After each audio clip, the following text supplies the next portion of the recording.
Welcome back to the Innovative Agency, everybody. Sharon Torek here with you today. And, we've had a couple conversations on the show about AI, and some of those conversations have been about sort of industry trends. Some of them have been about specific technologies, but I know a lot of you are really running hard and fast to catch up with what it's really meaning to implement AI in your lives and in your businesses every day, or to give your teams the space that they need to do that. And so I'm so excited to have an agency owner who I know and trust and just respect the heck out of. And what I thought we would do is just share some information and have a conversation about what's it like right now to run a digital marketing firm and actually be responsible for making sure all this gets executed day to day. So, Lori Highby, CEO and founder of Keystone Clicks, thank you so much for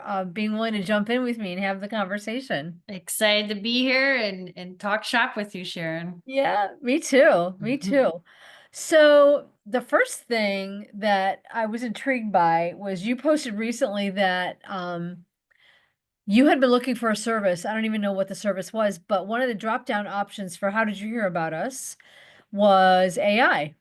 So I was inspired by that, and I jumped into ChatGPT and just did a quick prompt to see who were the top agency law firms, and we actually ranked. So I was pretty excited about that, but and surprised. But I'm wondering, what do we need to do about this now on behalf of our clients if we're running digital agencies to help them make sure they're aware they need to show up like this? This is a thing now. It's affecting Yeah. search. It's the tool of choice. And how do we help get them there in your view? Yeah, that's a great topic, and thanks for following me on LinkedIn. Yep. Every day, sister, every day.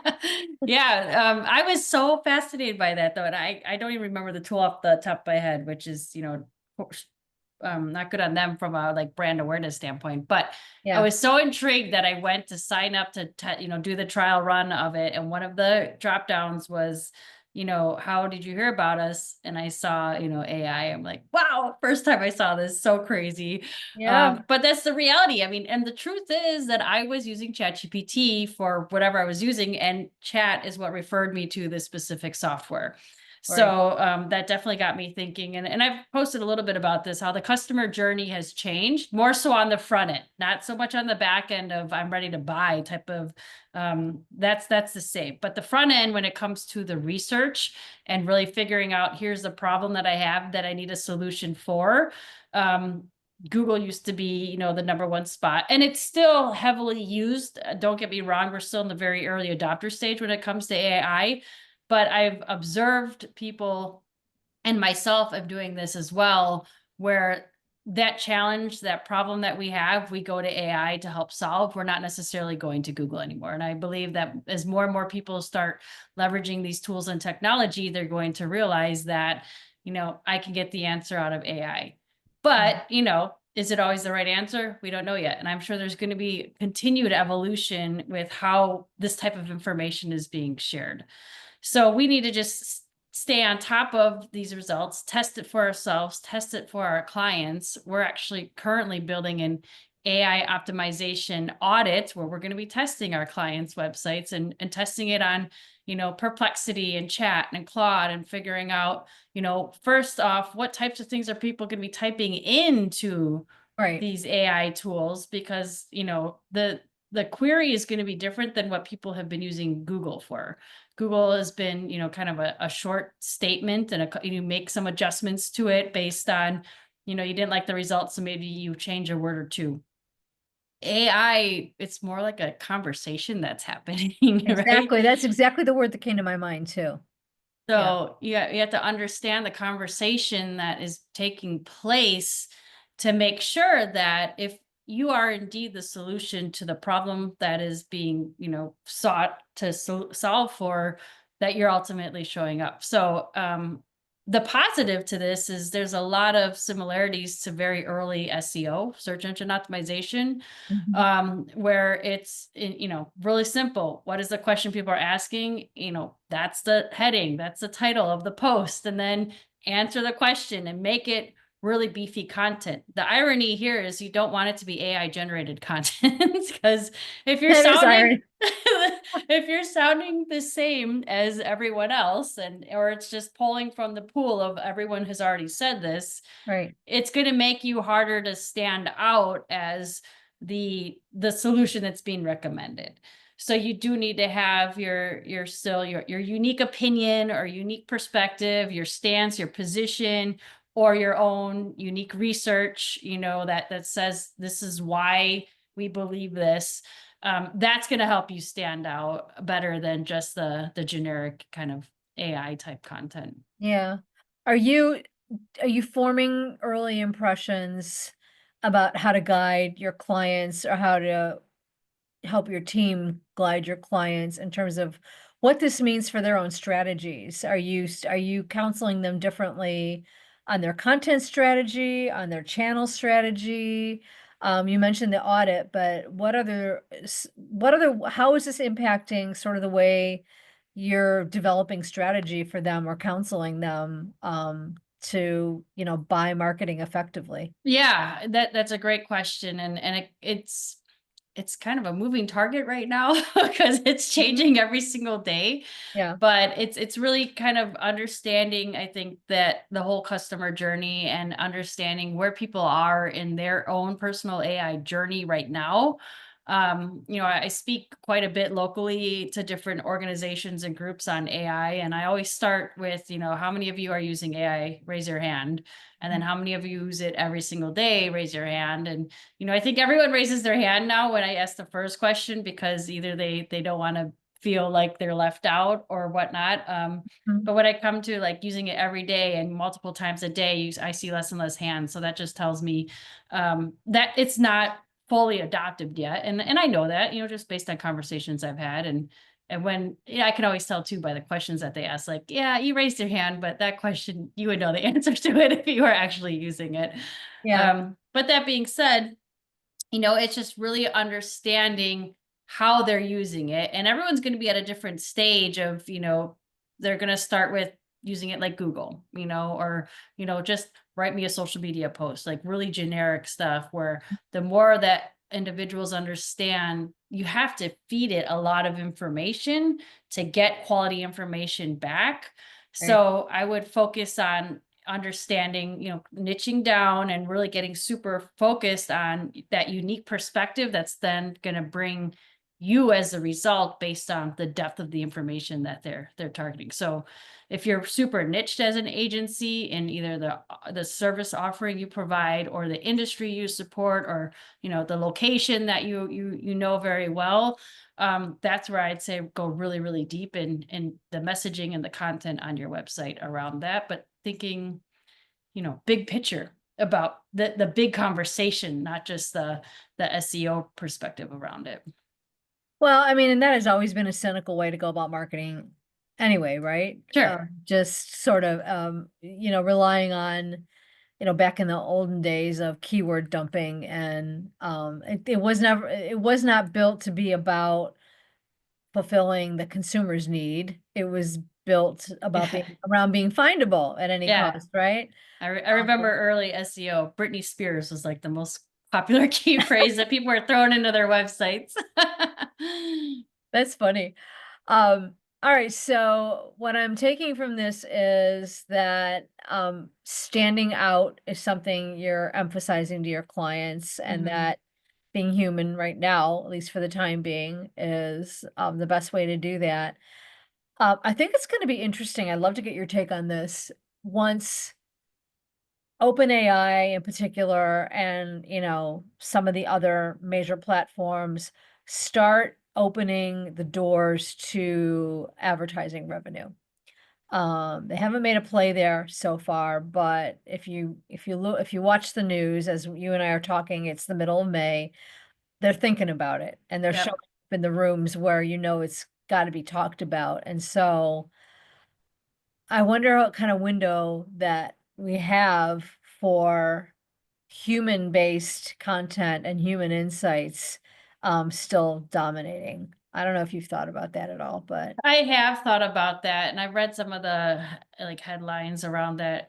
Open AI is a nonprofit, so there's been some. today, yeah, Correct. Yes, I was going to say there's discussions on that yeah, too. Um, but these other platforms, a lot of them are the pay to play models. They're freemium. They've got, they give you just enough of a taste at the free version, but to really get the juice behind it, you've got to subscribe to whatever level of service. Yeah, I don't know. I've wondered that myself, and everyone's in business to make money. mhm, So, I'm also curious. There's so many platforms right now where I remember in the early SEO days, I remember optimizing for 10 different search engines, and mhm, then one rose to the top. So my theory is that one major AI platform is going to rise to the top. And then that's when we're going to see the evolution of, ad spend and whatever else, kind of the exact same model that Google did. Google wasn't selling ads initially, and now they've got a gazillion different ways that you can give them money so that you can show sure, up, right? right, So, absolutely certain, yeah.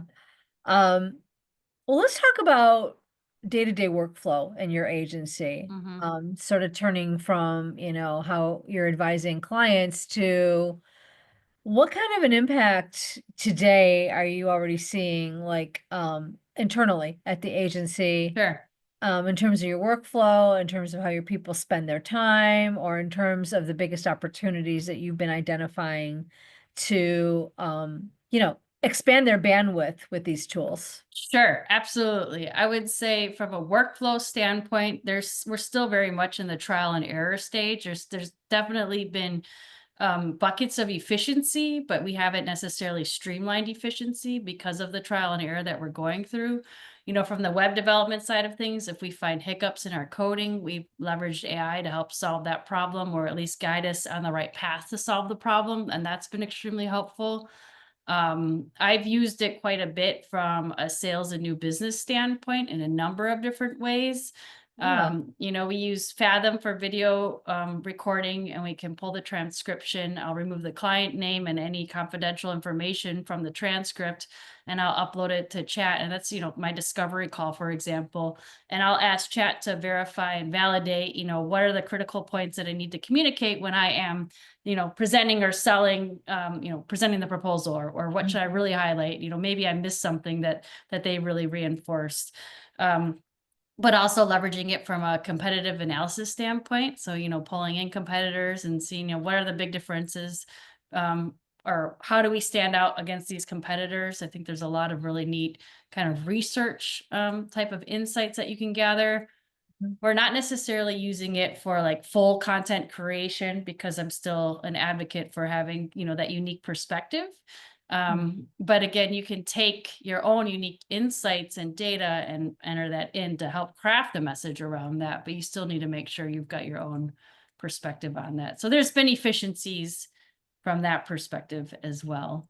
mhm. Um, Do you feel like it's saving a lot of bandwidth on your team or actually freeing them up to be more strategic? And if so, what are some of the biggest wins, I guess, in that area right now? Yeah, I would say, the web development side for sure. We've definitely seen some efficiencies when there's some things not working or whatnot, and just trying to figure out how to, instead of our own trial and error, guiding us down the right path. Like, this is probably what the issue is, or try fixing this. And so it's not always right, but at least it's gotten us closer to solving the problem than if we were trying to do it without the AI support, I would say. Right, right, yeah. And content ideation has been really good too. There's times where I'll throw some ideas and saying, here's what I'm trying to achieve.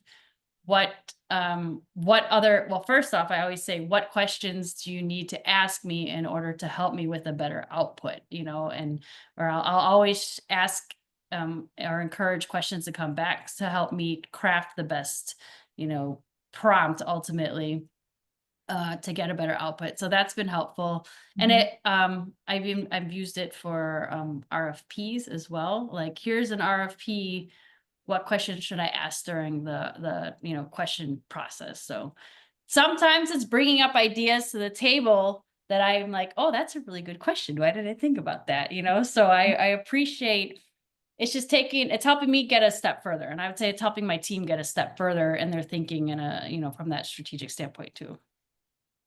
That's awesome. What about client service? Have you had any pickups there in terms of how of whether AI is impacting the degree of service you can provide on account management or how you are interacting with the clients? Are the clients really ready to use systems and tools that are, AI based? What's been your experience? Yeah, I would say I think they're eager to learn, but not necessarily to spend the time invested to learn. Like they want to do it, right? But they don't want to, like it's not a light switch you turn on and you magically have the system. It takes time and whatnot. Right. Um, I'd say, again, internally we've been leveraging, I think it's really helpful for crafting messaging. You can put in the persona of the client or have chat and learn the client, and then how best to respond to this type of inquiry, or how should I communicate to this client based on, here's some of their past email messages, what's the best way to respond. So that's been helpful, I would Interesting. say, to improve like the customer service aspect of that a little bit. You just picture Sharon seems to be a bit sarcastic in her tone. Most we suggest you reach out. Oh, oh my goodness. Well, all right. So then let's look at it from the consumer or the customer's customer point of view. Mhm. Because I know a lot of what you pay attention to as a digital firm is user experience and Yep. how the consumer and I'm curious about two things. I'm wondering if you're seeing any impact that AI tool usage is having on user experience generally? And then are you seeing a difference between you do a lot of business to business work Mhm. at Yep. Keystone, Yep. between that and the business to consumer businesses who are using these tools, or are we not really able to distinguish yet? Um, I don't necessarily have anything that jumps out at me right now Yeah. on those things. I would say my assumption is that the business to consumer is more forward than the B2B market. That's just historically, technology wise. Mhm. The B2C market always seems to be about 3 to 5 years ahead of time that type of user experience. Mhm. Um, but yeah, that's kind of my only assumption there. All right. What about agents? Are clients asking you about this? We're hearing, hearing a lot about it when we go to professional conferences and things like that. And we're kind of all familiar with the first gen of that in chatbots and things like that. But actual agents who are built to go out there and, execute things without human intervention, there's lots of marketing applications for that. And is this something your agency's thinking about either internally or Yeah, your I would clients? say the AI optimization audit that I mentioned earlier, we're building our kind of own custom agent that's doing that. We can plug in the website address and then it's going to go pull a bunch of data from all these different sources, and then create a report that it's going to drop in our Google Drive afterwards. So that's we're really excited for that. We're Very we're cool. we're we're testing it out ourselves first before Yeah, before we open the floodgates from that perspective. But yeah, I think there's going to be a lot of opportunity and evolution for that. And I'd recommend agencies to do that, test it for themselves, find a thing that you want to do or that you've been thinking about doing and build out that agent. And if it works, there's opportunity for sure to right. scale that and sell it and whatnot. I think particularly if you own a lot of knowledge around a particular industry vertical, right? Yeah. Or a Hmm. particular skill set, and you can pack a lot of insight into that agent that maybe a competing agency doesn't have because they don't work in the same vertical as much as yours does, right? Yeah, yeah, absolutely. So I've heard another agency basically take, I think it's a great story what they built for one of their clients. Mhm. Um, all of the presentations and articles that the CEO has written over the last how many years were uploaded so that the team can now craft the presentations and articles and all the stuff through AI, but in the voice and tone and, whatever of the CEO without having to lean into the CEO. So I thought that was pretty clever actually to use. Yeah, it's to a control freak like me, that sounds a little scary, but I can also see, I mean, if I think about, turning the table on myself and having my team do that for my content. But on the other hand, like you point out, also probably very liberating, and the as the production values get more and more sophisticated, it's a double-edged sword, right? You can save a lot of time and put out a lot of valuable information, Yeah. if you can sort of push past that, um, control freak urge that some Well, yeah. entrepreneurs have. I mean, I think you just start with at a little chunks, right? You don't try to change the world all at once. You take it baby steps with this. And I built my own little custom GPT to help me map out a presentation outline. And that's been huge, and I've uploaded a handful of my own decks and asked it to identify and observe what are the unique characteristics about my presentation style. I And love this. then it kind of, okay, now save this, remember this. And now all I have to do is say, okay, this is a topic, this is the audience. I've got 45 minutes. These are the key things I want to make sure I touch. And then it just kind of builds out the entire outline for the presentation, which is beautiful because then I can just give the outline to someone else on my team Mhm. to make it pretty. But now I know the next step would be just connect it to another AI, to make the deck for me. So that would be the next step. So, and I go and tweak and adjust, but yeah, that's been Yeah. a huge time saver too. Well, that's an amazing business development tip too. So, which is a good segue into what kind of, strategic or mindset advice do you have for other agency owners right now to sort of navigate them and their team and help them navigate their teams through all of this change? Because I know a lot of agency owners are, I mean, the industry is built around optimism.